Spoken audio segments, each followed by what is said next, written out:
तर मित्रांनो, आज आपण व्हिडिओमध्ये पाहणार आहोत की दातदुखीवर घरगुती उपाय नेमका आपण काय करायला पाहिजे, त्या संदर्भातली माहिती आज आपण या व्हिडिओमध्ये पाहणार आहोत। मित्रांनो, दात किडण्याचे प्रमाण हे लहान व मोठ्यांमध्ये सुद्धा आपल्याला नेहमी दिसून येते। 12 वर्षाखालील मुलांमध्ये सुद्धा दात दुखण्याचे प्रमाण हे जास्त दिसून येते। दातांमध्ये सिमेंट भरणे किंवा दाताचं रूट कॅनिंग करणे आपल्याला काही वेळेस डॉक्टर नेहमी सल्ला आपल्याला देते।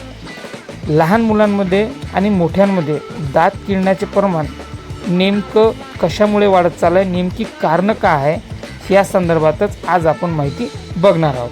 मित्रांनो, दात किडण्याचे किंवा दात दुखण्याचे नेमकी कारणे काय असतात, लहान मुले असो किंवा मोठी माणसं असो, आणि त्या नेमकं कारणं काय त्याची आपण एकदा माहिती घेऊ। मित्रांनो, कारणे कोणती असतात व दातांचे आयुष्य वाढवण्यासाठी घरगुती उपाय आपण काय केले पाहिजे, त्या संदर्भातली माहिती बघतोय। लहान मुलांमध्ये सुद्धा दात किडण्याचे प्रमाण मोठ्या प्रमाणामध्ये आपल्याला दिसते किंवा वाढत चाललेले आहे। त्याचे कारण म्हणजे खाण्याच्या सवयी। 1 ते 5 वर्षांपेक्षा जास्त जे मुलं असतील, जे नेहमी छोटे बाळ असतील, शाळेमध्ये जातात, त्यांच्यामध्ये सुद्धा दात किडण्याचे प्रमाण मोठ्या प्रमाणामध्ये आपल्याला दिसून येतात, किंवा 12 वर्षाखालील असतील त्यांच्यामध्ये सुद्धा दात किडण्याचे प्रमाण हे मोठ्या प्रमाणामध्ये असतात।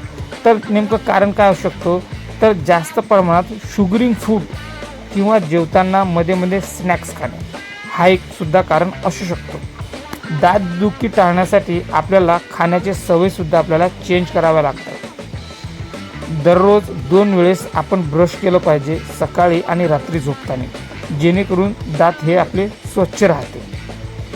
चिप्स किंवा वेपर्स आपण जे नेहमी खातो किंवा लहान मुलांना आपण खाऊ घालतो ते आपण कमी करायला पाहिजे, आणि जेवताना जे काही अन्न आपण जेवतो हे चवून आपण खाल्लं पाहिजे, आणि जेवणामध्ये आपण सलाद नेहमी खाल्लं पाहिजे, जेणेकरून दातांच्या हिड हे मजबूत राहते। दात किडण्याचं प्रमाण कमी करण्यासाठी आपण कुठलं फळ खाल्लं पाहिजे, जेणेकरून आपले दाताला कीड लागणार नाही असे फळ आपण खाल्ले पाहिजे, जसे गाजर, मुळा, जसे की चावून खाण्याचे फळ जेवढे असतील ते फळ आपण नेहमी खाल्लं पाहिजे, बारीक चावून खाल्लं पाहिजे, आणि ते फळ बारीक चावून खाल्ले तर आपले दात नेहमी क्लीन आणि स्वच्छ राहतात, आणि हिरड्यासुद्धा मजबूत राहतात।